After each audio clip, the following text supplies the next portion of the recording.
What's up, people? One Up Punch here. It's the year 2026. Let's go ahead and try some different stuff out.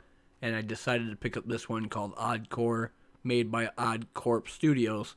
And this game is pretty fun, actually. About almost 7 hours into it, and I have all the weapons unlocked, but probably not all the skills unlocked. The first weapon you see here is called the yo-yo, and it says hold to release to return, and the longer you hold it, the farther it goes.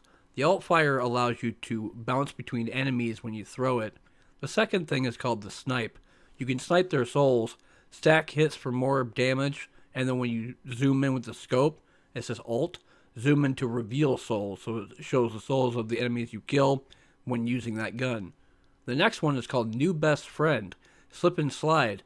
Alt, rapid acid vomit enemies covered have a 100% crit chance. What it does is that the primary fire fires like this kind of acid stuff, and it'll actually leave a puddle on the ground. And then the alt fire is like a bigger version of that, but it shows on the actual screen that they're frozen, but they're really covered in acid. So when you hit them, they take 100% critical damage. The next thing here is called the lightning staff. You cast lightning, and the alt fire is pulse sphere, explodes when hit by lightning. So if you hit it with lightning after that, it blows up. The other one is called the pistol. It has a primary fire that fires like these little lasers. It says small and mighty, but the alt fire is burst shot, and that's a heavy hitter when you're going to do farther ranges rather than just using like new best friend or even the sniper rifle. The next is called the shotgun, and in the description it says, what's an FPS without a shotgun? Double barrel, and the alt fire fires a kinetic ball. Next up is the SMG, Pew Pew Pew, which basically fires a bunch of SMG volley, whether it be burst, fully automatic, or not. And then the alt fire is called the Nova Orb, which is a explosion that keeps on exploding in like an area but does not grow, and it's a half a circle. Next up is the Katana, Swing Me. Alt, sword launch, and sword dash, meaning you can throw it in a direction and dash to it. Next up is the fan, sucks in enemies and chops them up using the blaze of the fan, while the alt fire is blowing bubbles, and the bubbles that touch anything will kill them, doing massive damage, and you basically one-shot a lot of the lower enemies.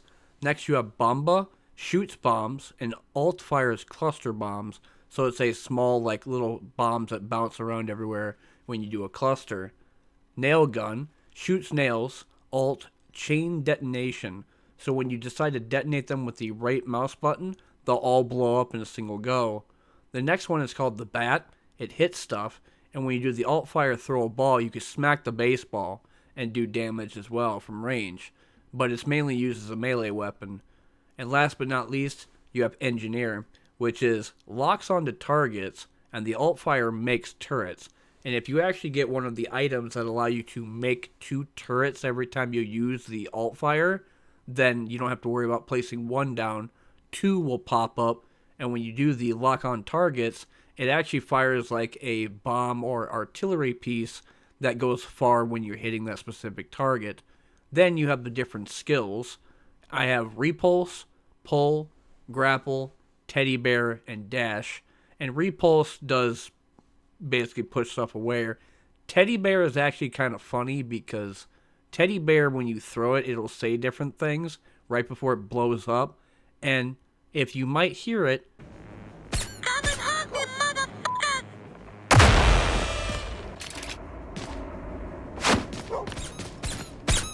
Say hello to your little friend!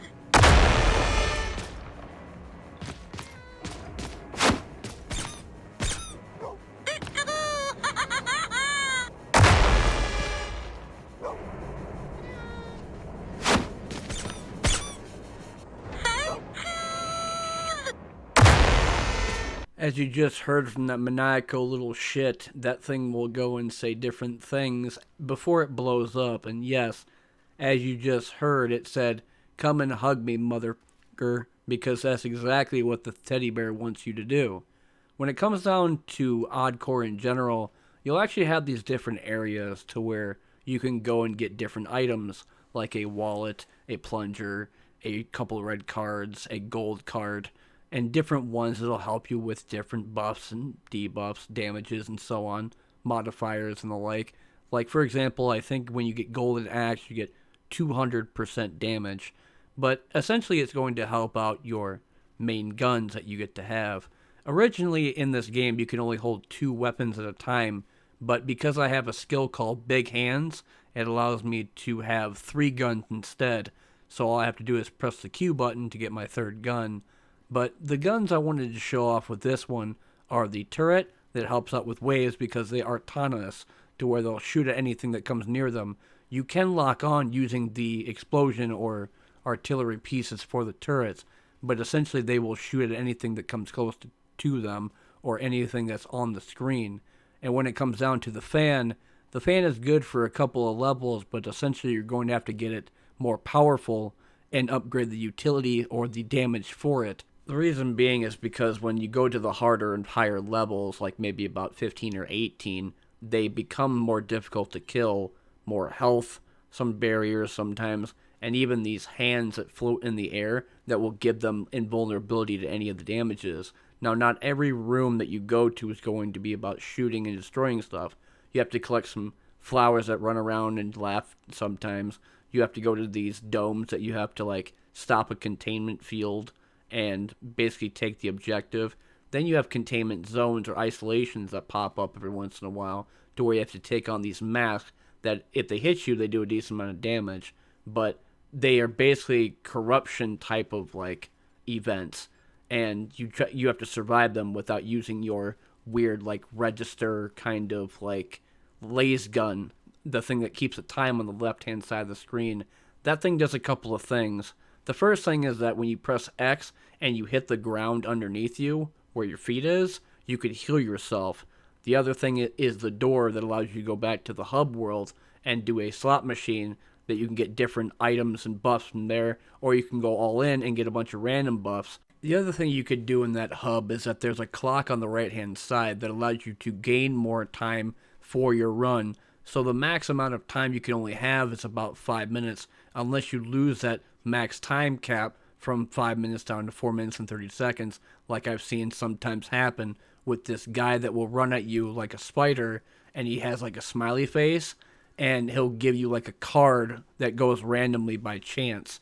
And this is the slot machine I was talking about. You press the X button to pick whichever one you want, and then it switches to another roll. You can go all in and not have to worry about doing individually, but I decide to do it sometimes if I don't want to like waste my good types of like buffs that I currently have. The nail gun, I have to say, in terms of a boss killer, pretty useful against the first mini boss, and then the admin, which would be the other boss I fought against probably after this guy. Now, I don't know if he would be considered a main boss, because there are other elites in this game that pop up, and they have the bars, and when you destroy them, they're either corruption or they're like a giant-sized version of the small little guys that flail their arms around. Once again, I don't ever remember the enemies I have to fight, but they're pretty different whenever you're going to the newer areas that are like probably beyond 18 to maybe 20. And like I said, you don't necessarily need to go to the hub world unless you need to get more time, or if you want to get more buffs that aren't like a lot, like 2% max increase to ammunition, or if you want like maybe max HP. The other thing I like about this game a lot is the fact that you have these arcades.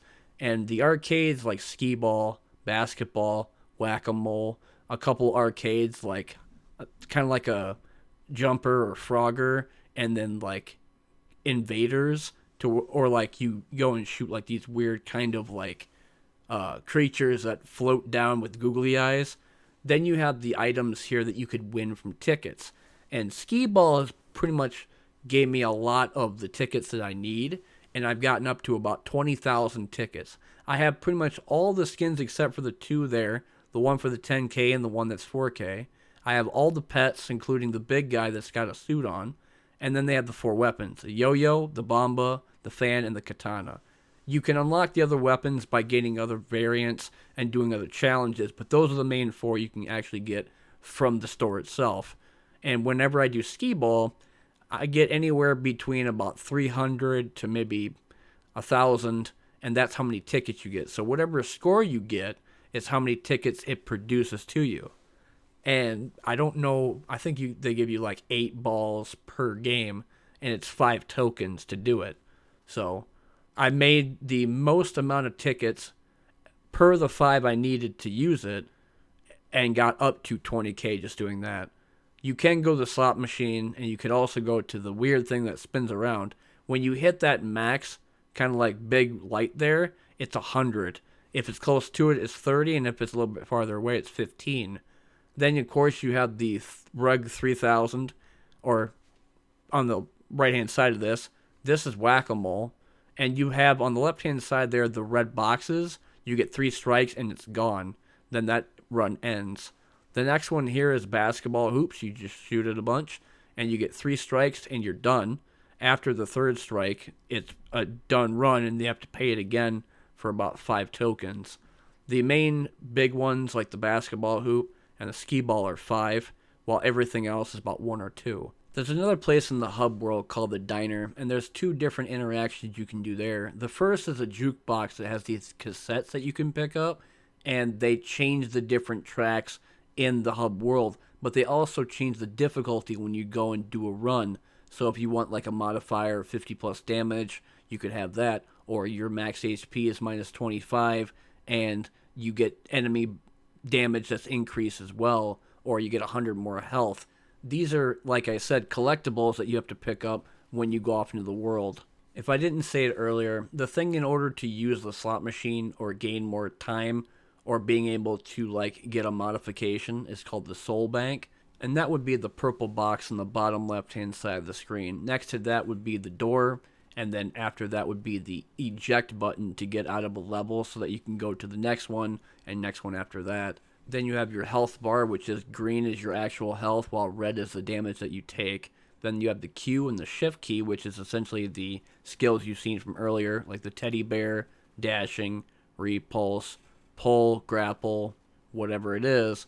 And then the weapon itself by pressing the 1 key to change the weapon. As I stated beforehand, if you have the big hand skill unlocked, you press Q to get the 3rd weapon rather than pressing 1 3 times. But when it comes down to Oddcore, the game is $10 on Steam, and it's currently in early access. So they're going to be adding a lot more to it later on, and I can't wait to see what they do with it. If it wasn't stated in the beginning of the video, Oddcore has 13 unique weapons plus 10 specialized gadgets, 70 plus brand new stackable items, 50 plus arenas, 25 new enemy types, and a hub world that allows you to play arcade games.